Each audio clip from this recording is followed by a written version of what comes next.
started blazing away too. Yeah. And, shoot 61 times, ask questions later. Yeah, I mean, and I know it's unheard of for cops to shoot innocent people multiple times and then lie about it later. Very unheard of. Yeah, it's never happens. I think the anecdotal evidence would suggest that he would have just hit him in the face.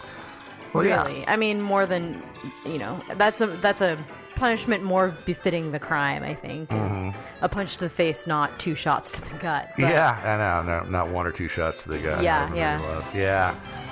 So what other evidence does this Pavi guy put out here? He has an affidavit from a guy named Francis Grevenberg, who was superintendent of state police in the 1950s in Louisiana.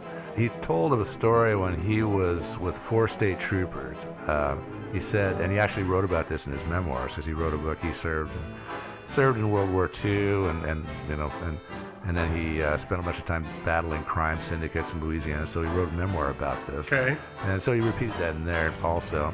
He said that these troopers were talking about how Weiss's gun had been taken from his car after the shooting. And then he said, this is a quote from his book, "And then I made a mistake," Gravenberg said. "I said, it appears to me that all the actions following the shooting were a conspiracy to cover up the accidental death of Senator Long and the killing of Dr. Weiss." Continuous quote. "After I made that unfortunate statement, the bodyguards became very quiet." So, interesting story if true, although some people have put up a theory that those guys were just repeating a story that had been circulated by anti-Long politicians, that his bodyguards had killed him and got in the book. So it's kind of up in the air. The party line, so to speak. Yeah. There was also one of the bodyguards was named Delmas Sharp, and his son, Delmas Sharp Jr., said his dad once talked about Long's death prior to a meeting that the two of them had with another bodyguard whose name was Joe Messina. And after the meeting, his dad said to him, "Well, that's Joe Messina, the killer." Donald Pavi, again the author of this book, said he also spoke to members of the Murphy-Roden family. Murphy-Roden was one of the bodyguards also. Okay. Yeah, a lot of bodyguards. Yeah. Yeah, and of course he's long since passed on, but they said that their understanding is that Roden accidentally shot Long. And he also got some testimony from the son of a reporter who was an eyewitness to the shooting, who apparently said the same thing. So it looks like maybe a cover-up. I don't know. So my verdict on this is that Donald Pavi is probably right. At the time, as I've already said this, Judge Pavi was really kind of nearing retirement age anyway. He wasn't truly a career killer at that point. No, it wasn't a career killer. I just want to talk nostalgically for a second about the days at which 61 was retirement age. Yeah. Oh, yeah, I don't intend to ever retire because there's not going to be no retirement system. Yeah. No, there ain't. But, yeah, I mean, 61, I don't know, was retirement age.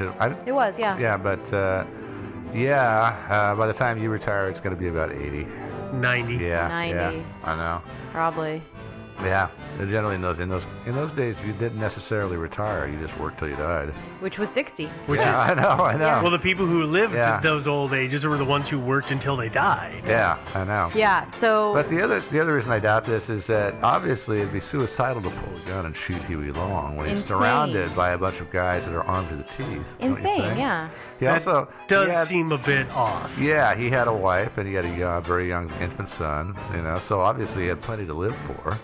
Doesn't really make sense when you think about it. Of course, again, if there was a brain tumor or something like that involved, maybe, I guess. Something that altered his rational thinking. Yeah, but when they dug his body up, they didn't find any evidence of that. Of course, after all these years, who knows how much would be left to look at. But the other thing that I find kind of kills it for me, for him being a shooter, is that he was shooting a semi-automatic gun, and if he had to drop on Long, and if he really intended to kill him, why did he fire once and possibly twice when he could have emptied the gun into him in about a second? Also, why did he aim at his gut? Yeah, I think that he, People overestimate the killing power of guns all the time, Yeah, though. but 4 feet isn't that far away. I mean, it's a gun. Mm-hmm. You're aiming in the general direction, it's going to hit in the general direction. Mm-hmm. Yes. Okay, fine, you're not aiming for the head, but at least, the upper chest area, right? Not the, I'm going to shoot you in the stomach. Uh-huh. That'll kill you. Yeah. People tend to misjudge things like that. I mean, a handgun is very, very subjective to angle. that the angle that it's being held at.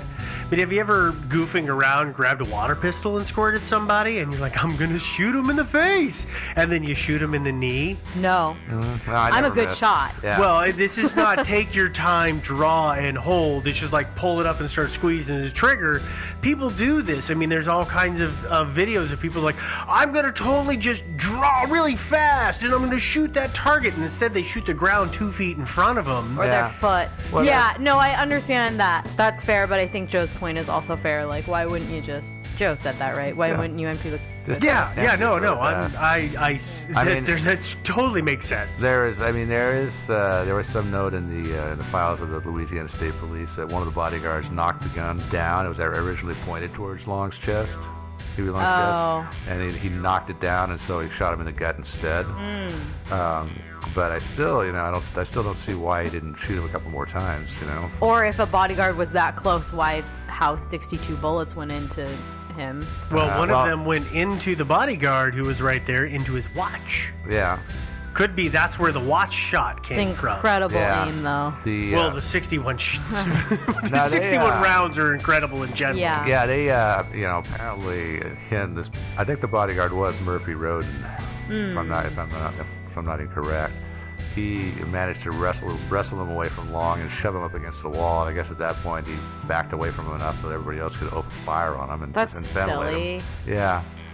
Ventilate him? Yeah, they aired him out pretty good. Okay. I think, and my only other theory would be that maybe it was an assassination after all, and one or two of Huey's bodyguards shot him. When I did the reading into the medical research that's been done on this case, the one thing that I found that was really intriguing is in your gut. Your gut has cavities inside of it. It's not as if all of your organs and everything are pushed into one giant solid mass. There are there's gaps like the between areas things. where there's like styrofoam packing peanuts. And then, Yeah. Yeah, the styrofoam packing peanut area. I think of we your call that intestines. fat. Yeah. usually. Yeah. Yeah. No, but there's voids where there is not an organ. And those voids, based on how, where you are in the lower regions of the abdomen, there can be folds in it. One of the things that I found is I wish I could, but I cannot remember the name of the interior lining of the gut. Not your stomach or your intestine, but just your interior abdomen wall, the lining of that. Is that like the peritoneum or Yeah, something thank like you. that? That's the word. I knew it Yeah. started with a P. Yeah. Okay, well, it's possible that can have folds on itself. And some of this research said that when Long was shot, he was actually shot through an area that had a fold. And here's the easy way to think about it. Take a piece of paper and fold it in half and poke a hole in it. Unfold it, and you've got an entry and an exit wound. Take a new piece of paper, fold it in half, and then fold it on in half again on itself, and then poke a hole through it, and unfold it, and now you've got 4 holes. So the doctors may have seen what they considered the entry and the exit wound, so they dealt with those. But these other 2 holes are not necessarily gonna be where they're looking, and so those are perforations, which would then cause blood loss, which would cause internal bleeding. Yeah. So that's completely plausible because, it's not a straight line inside of you. No, and, It's not a solid surface. Obviously, they either missed something that was bleeding. They missed it big, or maybe the repair to the intestines just didn't quite hold. I don't know. And also, That's completely abnormal to stitch up intestines. Yeah. And intestines are like tissue paper. Yeah. They're not strong. For all the crap that they hold, pun intended, they're not all that strong. You probably can't use sutures. You probably got to use duct tape on them. Glue. I think they use glue now. Yeah, I think they do actually. No, use yeah, glue. super glue. Yeah. The other thing about the surgery, I forgot to mention this at the time, but apparently, as always, when you get shot in the colon, a certain amount of fecal matter gets spread around the inside of the guts. Right, and apparently there's not much evidence that they actually irrigated, in other words, that they flushed Which out would have caused the gut. the infection. That could easily cause an infection. Yeah. Huh. So yeah, his medical care was probably not the most competent, but Yeah, but also I don't know that Weiss shot him. Yeah, I was going to say the medical care may not have been perfect, but if you have 20 crazy, harried bodyguards and political consultants Yeah. breathing down your neck, it's gonna make you watching nervous, what huh? you do. Yeah. When was the last time you had somebody sitting at your desk while you were working and you kept screwing up because somebody was watching you? I mean, think about that when you now have a scalpel and sutures and somebody's life is in your hand. Yeah. And you're Talk not a about very good nerve-wracking. doctor to begin with. Yeah, Dr. Vidrine was like, I'm not going to call him incompetent, but I don't think he was really qualified for this kind of surgery. No, at all, I don't really. think he'd ever done this kind of surgery. I don't think he had any gunshot wounds. I don't think he ever did again. Yeah. With good reason. Yeah. No, I agree. So yeah. Just unfortunate for old Huey, but, I think he was, and I really, it is possible that maybe some anti-Long guys had gotten a mole into his phalanx of bodyguards, and the guy was just waiting for the opportunity when, some big hassle came up, something came up where he gave him an opportunity to pull his gun and shoot Huey a few times. Maybe that's what happened. Now Joe's making filler. Yeah, for he theories. is. Pretty much. Yeah. Yeah, I think we're done here. I think More we likely might it's- be kind of done. Yeah. You guys want to take a vote? What do you think? I think Huey Long died. Yeah, do you think he died of an accidental shooting, or do you think he was assassinated by Carl Weiss? Both. Really?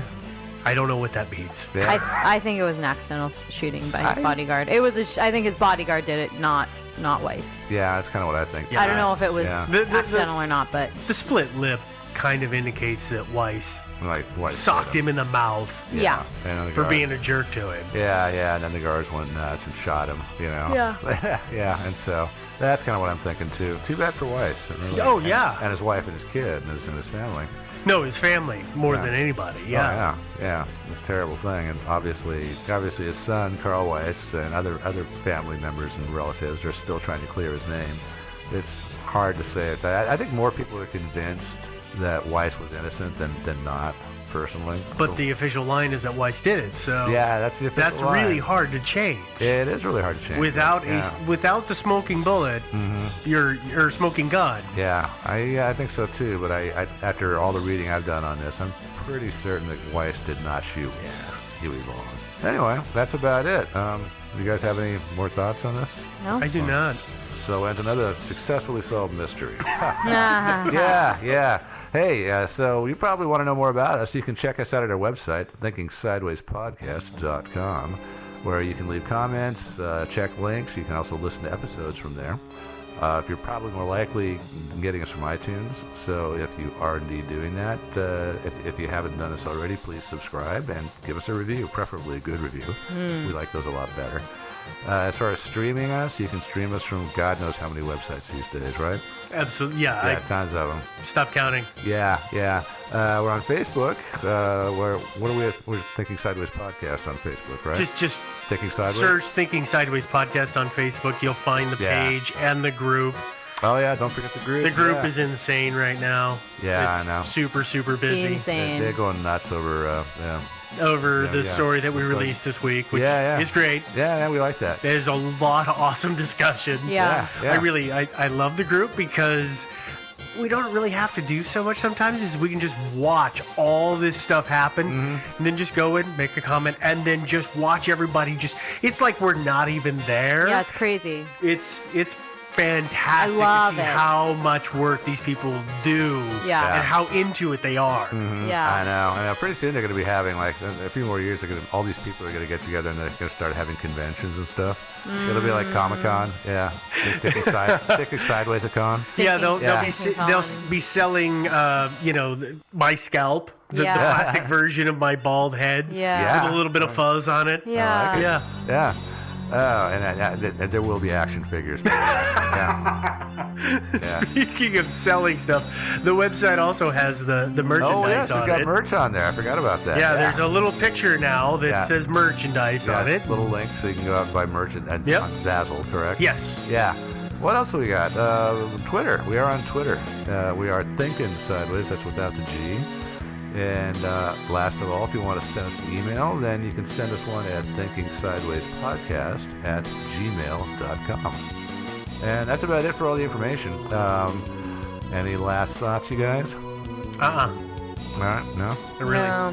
I'm Yeah. exhausted this Really? one. Yeah, I know. So we've been, just as a heads up, we've been talking a lot about death and murder lately, so we're going to change it up a little bit probably and talk about, I don't know what, the tooth fairy probably? Yeah. Something Salamanders. Like that. Yeah. I've seen some really cool salamanders this week, so we're going Oh, to talk have you? about salamanders. Yeah. Cool. That works for me. Cool. All right, well, so that's it for this week. So long, everybody. See you in a week. We'll talk to you next week, guys. Bye, guys.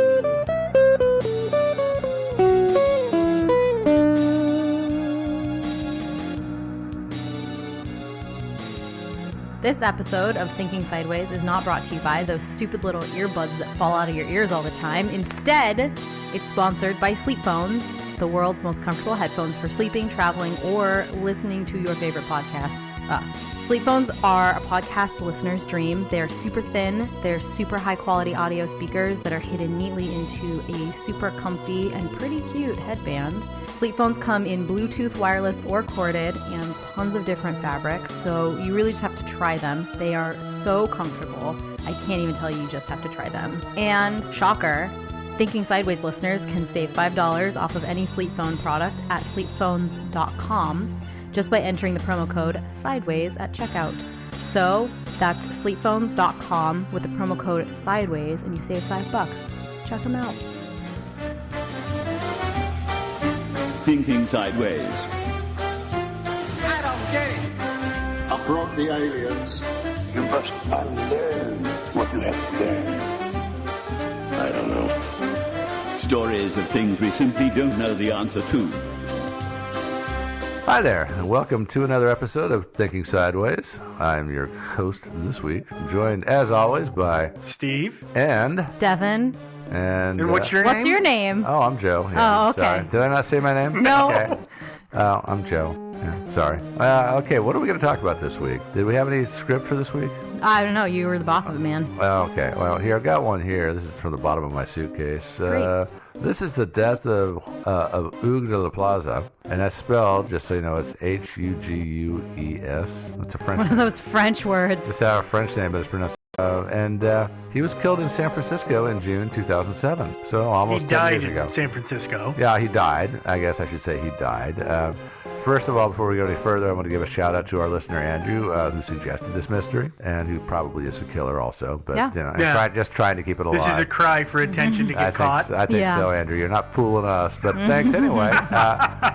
And hopefully he didn't kill him just to create a mystery for us. But this is before we started recording, so I Yeah, think we're safe. Yeah, I think so. That's one of the reasons we have that 5-year rule. Yeah, exactly. Yep. So very quick biographical stuff on Hugues de la Plaza. He was French, but he had dual French-American citizenship. His parents still live in France. As far as I know, they're still alive today. And by the way, they would still like to know exactly what happened, because he did have a strange, mysterious death, and there were some really big unanswered questions. Last I heard, they put up a $100,000 reward for any information regarding Hugues' demise, and as far as I know, the reward is still around. Have you guys heard anything one way or the I other? haven't heard anything to the Yeah. contrary, but I hadn't really tracked yeah. down the reward part. Oh, back to Hugues. He had lived in the U.S. I believe he lived in New York for a little while, then moved to San Francisco. He'd been in SF for about 4 years, and then in 2007, at age 36, well, he died, and that's what we're going to talk about: is why did he die? What else did he do? He worked while he was there at a company called Leapfrog, which is an educational toy and Yeah. software. Oh, yeah. Mm-hmm. And Everybody they- knows who Leapfrog is. Oh yeah, they're around and they're still cranking out those devices to educate your kids and all that stuff. So yeah, they're big actually. And he was, I guess, a sound engineer. Yeah. Yeah, and so sounds like a good job. One of those high-paying Bay Area jobs. Oh, yeah. To be one of the 1%ers. That was during was that during the tech bubble? No, the tech bubble was a little earlier. That was late 90s. Okay, you're right. Yeah. You're right. I just every time I think of that kind of general area, I'm like, was it in the bubble or not? But it was still going to be Yeah. a good paying job. Well, working for it, Leapfrog. it might turn out that it is in the bubble, just the second bubble. We'll find out. We're here pretty in the quick. 17th Yeah. layer of the bubble. I mean, it's possible. Yeah, it's entirely possible. It's the world is a bubble. yeah, well, there's bubbles all around us. But anyway, back to our mystery. Hugues also had a long-term girlfriend for about 4 years. Her name was Melissa Nix. And if you've read any of the websites or news specials about this show, you've heard of her. They had unfortunately broken up by the time our mystery occurred, and he was dating around apparently dating quite a lot. He was a ladies' man. Apparently, yeah, that French accent didn't hurt, right? No. Yeah, no. He was also an attractive young man. No, not a bad-looking guy. He's got the heavy eyebrows, and that's one of the things that chicks dig is heavy eyebrows on a guy. It says testosterone or something. I don't know why. Yeah, but they do like that, and he had really heavy eyebrows. He was French. Yeah, was that it? Okay. I have no idea. He was also, besides meeting girls in bars, which apparently he was very good at, he would also meet them online. And in fact, on the date of his death, he had a first date with somebody that he'd met online. So I think we don't know he was murdered, do we? I was going to name her as the killer, but I guess I can't quite do that yet. No. Yeah. And I guess that actually was the day before his death, because technically he died in the wee hours of June 2nd, 2007. But the date was on the evening, Friday, June 1st. Mm-hmm. But according to one of Hoog's friends, he was out to get as much you-know-what as he possibly could, and he didn't really care where he got it. He was not discriminating, and he wasn't really worried about if somebody had a boyfriend or a husband or whatever. He just didn't care. And of course, that could be said for a lot of guys. True. Probably most guys, really. Well, yeah, that's kind of true. So if they have the means, they'll do it. Yeah, I'm not dissing Oog by any means, so don't get me wrong here. But, yeah. But he kind of had a one-track mind. He was looking for lots of you-know-what. But to repeat, he did have a first date with somebody that he had met online. That was on Friday evening. And I don't know if he cut the date short, but he wound up meeting with friends later on. Well, he had said the date, he told his friends that the date didn't go so well. Yeah, he did, yeah. And so maybe he just sort of like made an excuse and got out of there and went and met his friends to go drinking. Or maybe she did the same, or maybe she said, it was nice to meet you, I have to go. I mean, there's 1,000 ways. I was going to say, in my brain, when he said it didn't go well, it's because he wasn't like in her bed. He was out getting drinks with his friends, right? Maybe that's what he meant too. I don't know. It could have been. Or it could have been she just sat there staring at his abdomen and she was fingering this really big knife. But, well, no, don't. I'm getting ahead of myself here. But for whatever reason, it didn't work out. He didn't get any you-know-what. So he's meeting with his friends at this place called Underground SF, which is on Haight Street in San Francisco, not far from his apartment. Haight Street is spelled, for those of you who don't know, H-A-I-G-H-T. It's not H-A-T-E. And is that an angry street? Yeah, no, not at all. It was about 6 blocks from his apartment, I think. And that would explain why they met there. It's just very convenient for him. Yeah, very handy for him. Yeah, totally. And apparently they celebrated Oog's promotion at work. He'd gotten a promotion, making more money or something. While he was there, of course, he told his friend Neil Zarama that the date had